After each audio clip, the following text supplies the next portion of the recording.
Oke, Shalom Bapak Ibu Saudara sekalian, selamat pagi. Selamat pagi, Pak. Shalom. Ya, kita akan kembali merenungkan kebenaran firman Tuhan dari Amsal pasal yang ke-27 ayat 15 sampai 20. Demikian firman Tuhan bagi kita sekalian. Seorang istri yang suka bertengkar serupa dengan tiris yang tidak henti-hentinya meniti pada waktu hujan. Siapa menahannya? Menahan angin, dan tangan kanan menggenggam minyak. Besi menajamkan besi, orang menajamkan sesamanya.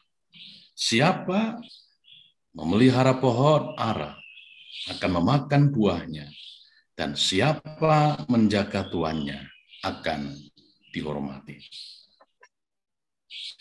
Seperti air mencerminkan wajah, demikianlah hati manusia mencerminkan manusia itu.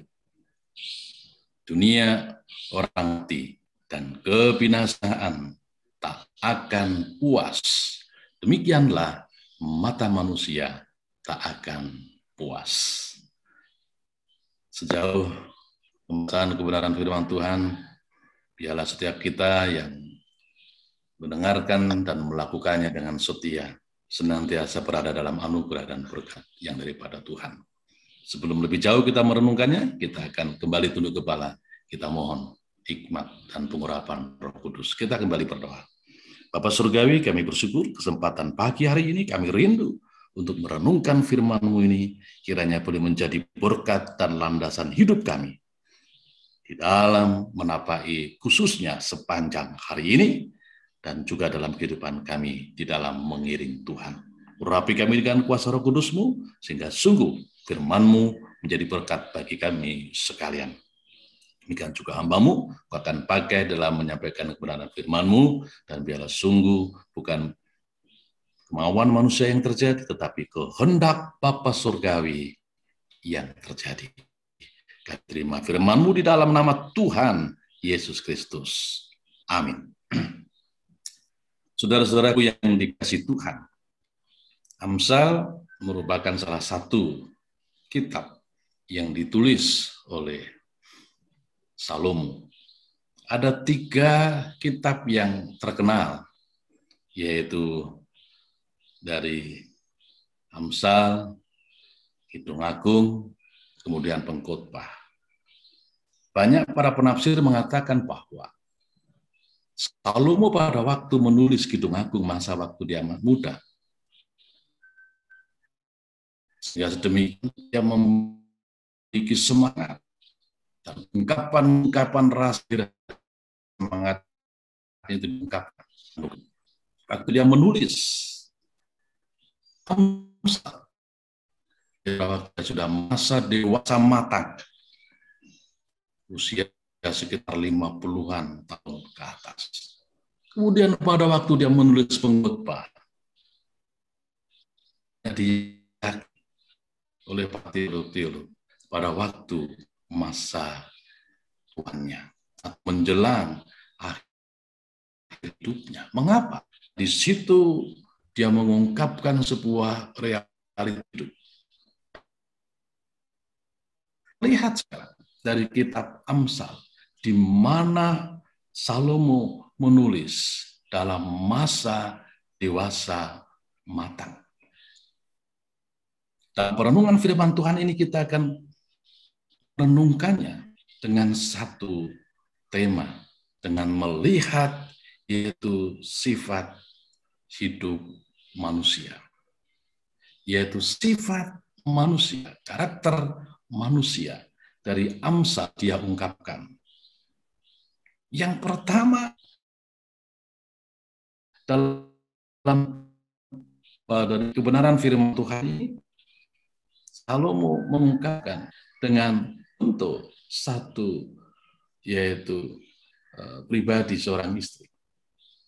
Seorang istri yang suka bertengkar serupa dengan tiris yang tidak henti-hentinya meniti pada waktu hujan. Jadi saudara-saudara yang dikasihi Tuhan, Sifat manusia yang pertama itu rupanya, manusia itu suka bertengkar. Kita perhatikan, setelah manusia itu jatuh di dalam dosa, manusia tidak bisa lagi menguasai dirinya sepenuhnya.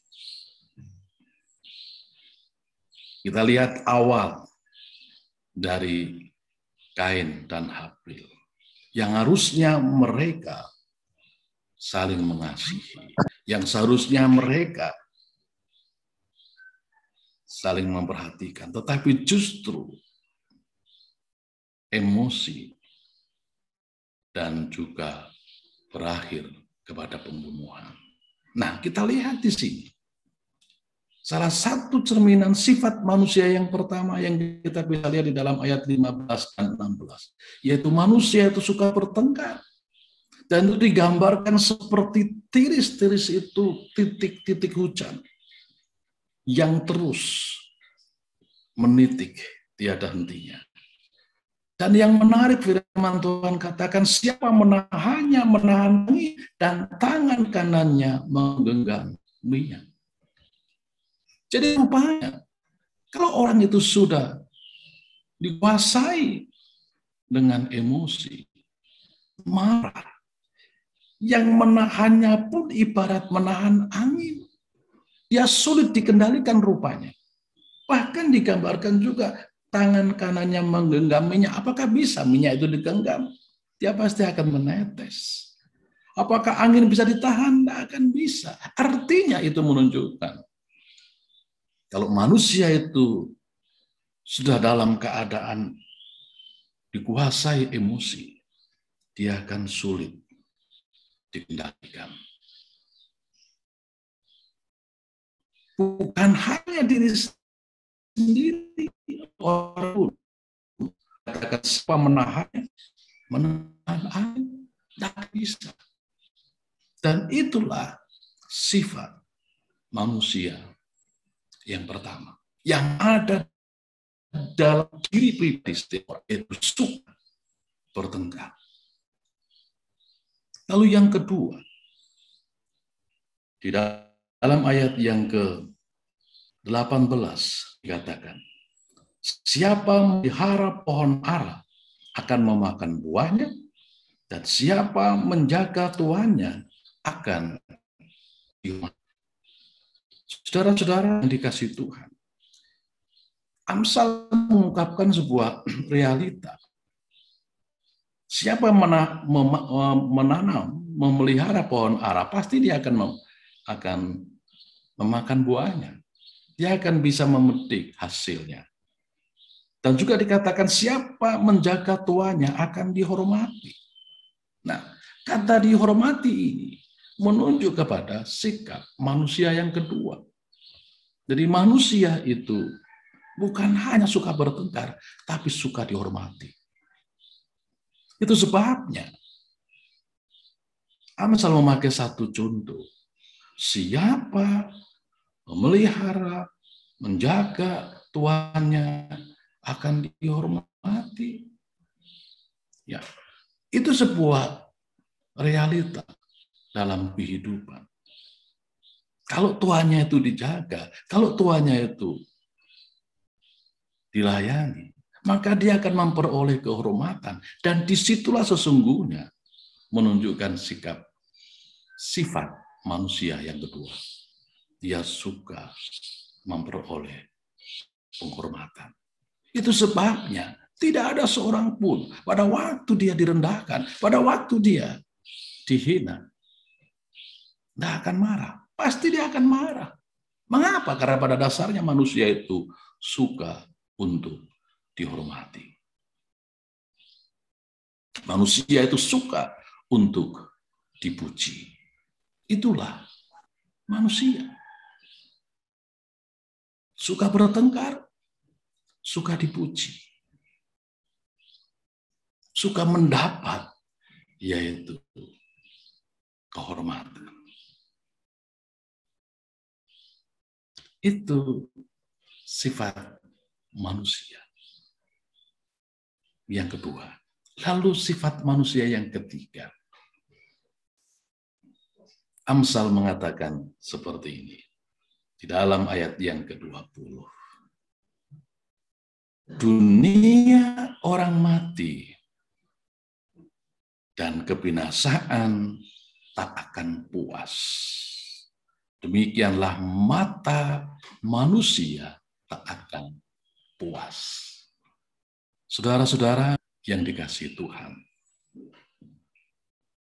Amsal kembali memberikan pengertian kepada kita sekalian. Memakai sebuah analogi contoh, dunia orang mati dan kebinasaan tak akan puas. Saudara-saudara, kita diminta untuk melihat sebuah realita bahwa orang mati itu tidak ada henti-hentinya. Tidak akan pernah berhenti. Oh, hari ini stop. Tahun ini stop. Tidak ada orang mati. Tidak ada. Makanya dikatakan dunia orang mati dan kebinasaan tak akan puas. Akan terus. Bahkan grafik tiap hari, tiap minggu, tiap bulan, tiap tahun dapat dihitung.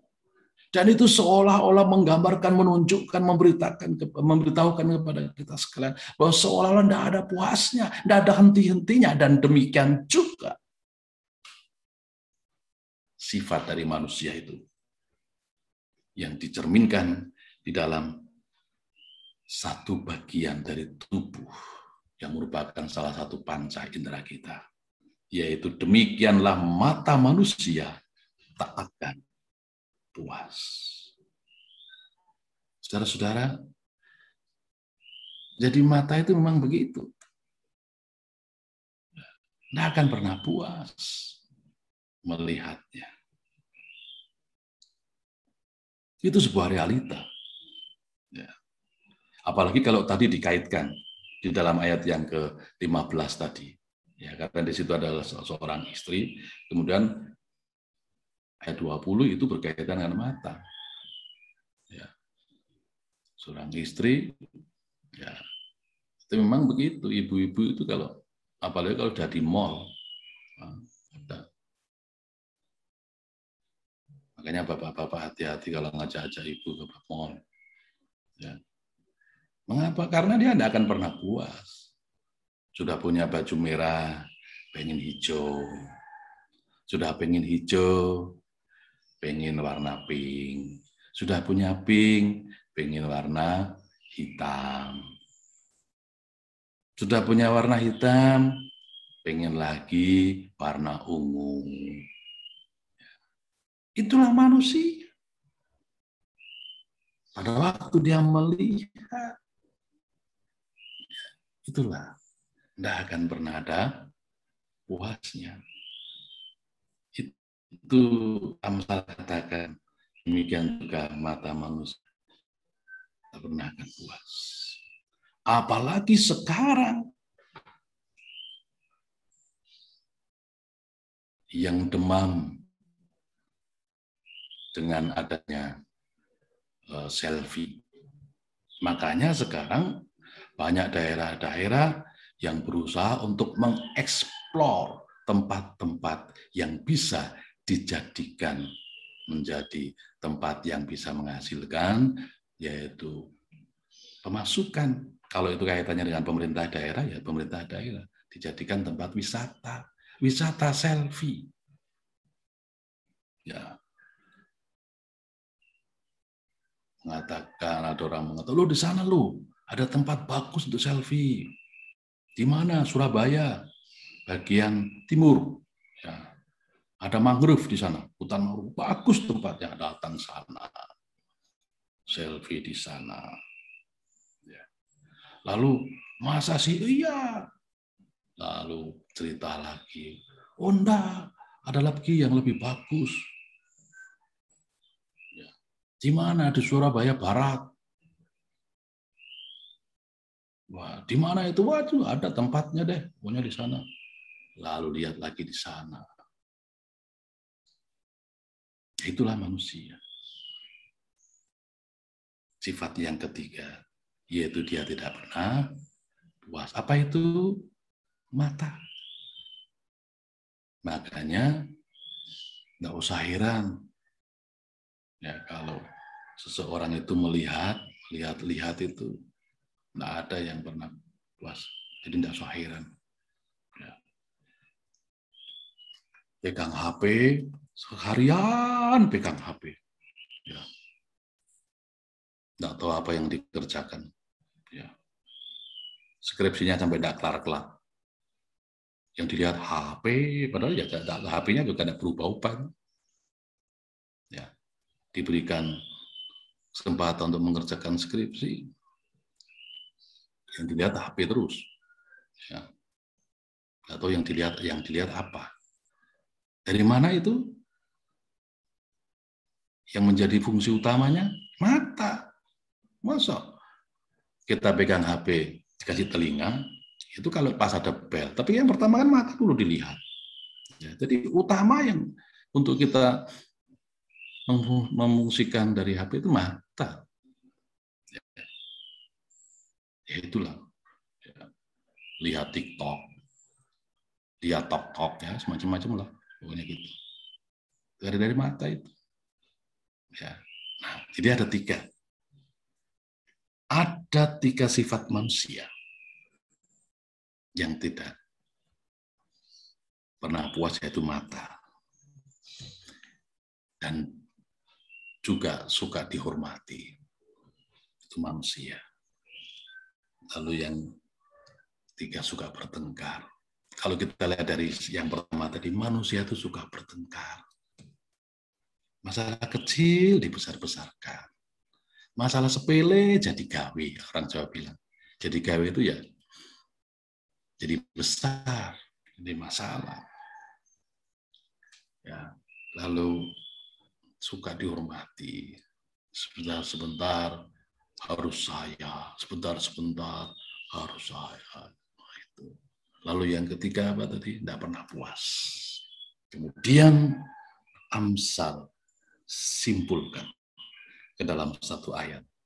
Dalam ayat yang ke-19 mengatakan seperti ini. Seperti air mencerminkan wajah, demikianlah hati manusia.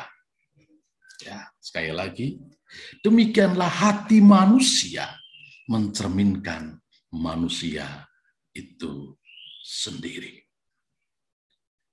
Demikianlah hati manusia mencerminkan manusia itu sendiri. Saudara-saudara, Amsal sedang mengungkapkan pengertian ini, pengajaran ini kepada kita sekalian. Hati itu merupakan tempat, pusat, sumber untuk menyimpan pengertian-pengertian baik dan buruk. Jadi hati itu merupakan salah satu organ tubuh manusia dan menjadi fungsi untuk menyimpan pengertian-pengertian, menyimpan yaitu hal baik dan buruk. Saudara-saudara, kalau kemudian yang terus kita simpan di dalam hati kita, yang merupakan tempat atau pusat tadi, di dalamnya adalah sifat-sifat manusia yang suka bertengkar, yang suka dihormati, yang tidak pernah puas, maka kita akan menjadi pribadi yang suka dihormati, yang suka memiliki sesuatu yang tidak ada pernah mengucap syukur. Karena demikian hati manusia mencerminkan manusia itu sendiri. Itu sebabnya, biarlah kita mampu menjadi seorang pribadi yang diberikan kekuatan oleh Tuhan, diberi kemampuan oleh Tuhan untuk mengendalikannya, menguasainya. Karena tanpa kuasa dan pertolongan Tuhan, kita tidak akan mampu untuk mengendalikannya. Dan itu tidak akan pernah hilang dari kehidupan kita. Karena itulah sifat manusia yang diungkapkan oleh Amsal ada 3 tadi. Di antara sifat-sifat yang lain. Suka bertengkar, suka dihormati, tidak pernah merasa puas. Dan itu akan pernah hilang di dalam setiap kehidupan kita. Dan itu ada dalam kehidupan kita. Itu sebabnya, biarlah hati kita yang merupakan pusat, merupakan sumber itu. Biarlah kita pakai untuk menyimpan sesuatu yang tidak akan mencerminkan dari pribadi kita. Kita suka bertengkar, suka dihormati dan tidak merasa puas, terus akan kita simpan dalam hati. Maka kita akan menjadi pribadi yang memiliki 3 sifat yang tidak pernah bisa hilang itu, dan itu akan menguasai dalam kita. Dan kalau itu menguasai diri kita, maka kita akan menjadi orang pribadi yang tidak akan pernah menjadi berkat bagi orang lain. Dan juga kita akan menjadi pribadi yang pernah ada ucapan syukur kepada Tuhan. Mengapa demikian? Karena suka bertengkar, suka dihormati.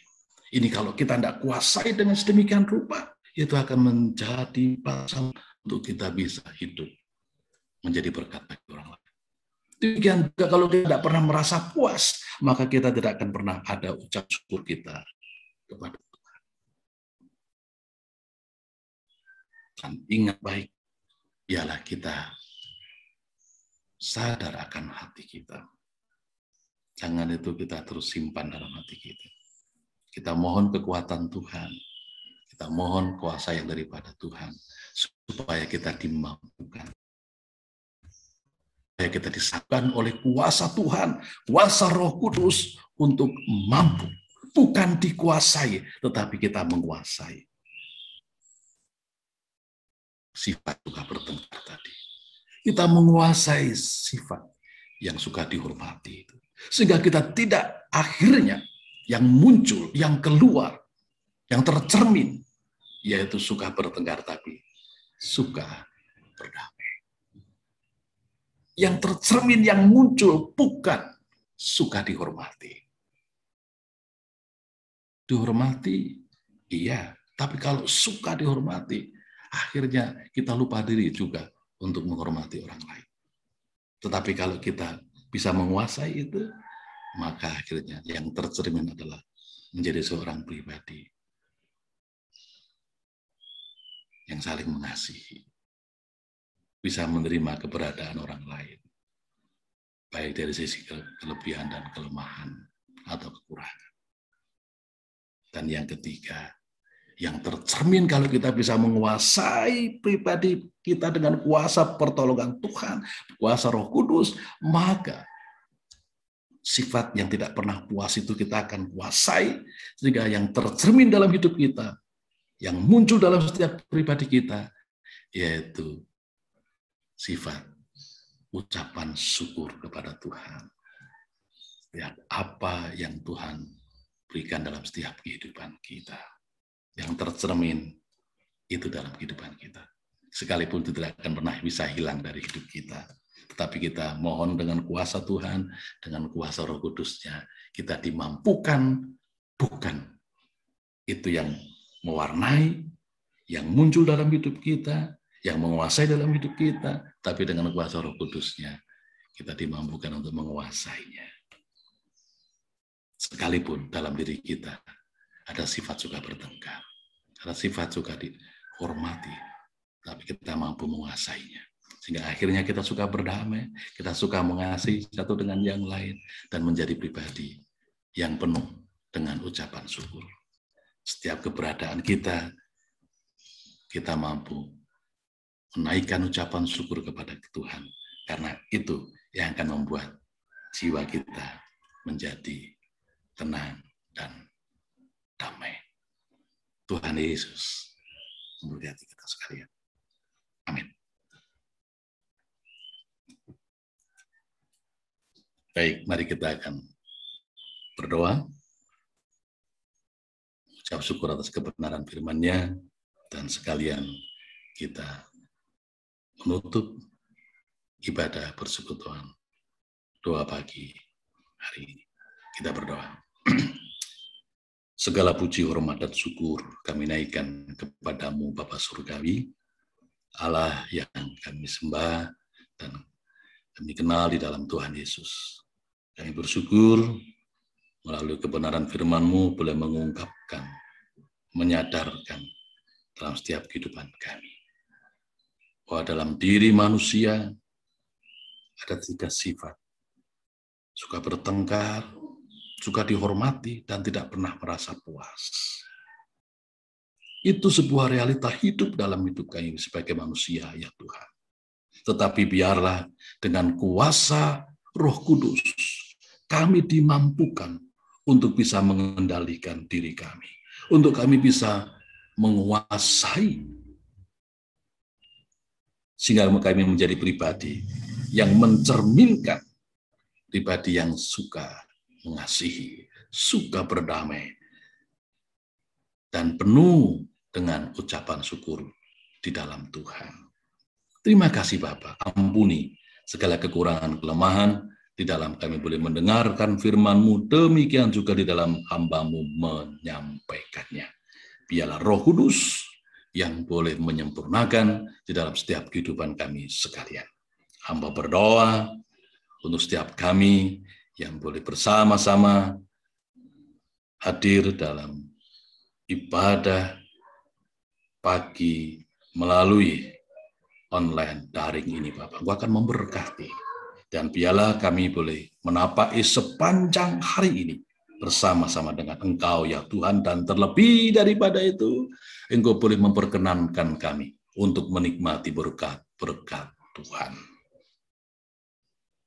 Kami boleh mengakhiri ibadah bagi kami di saat ini.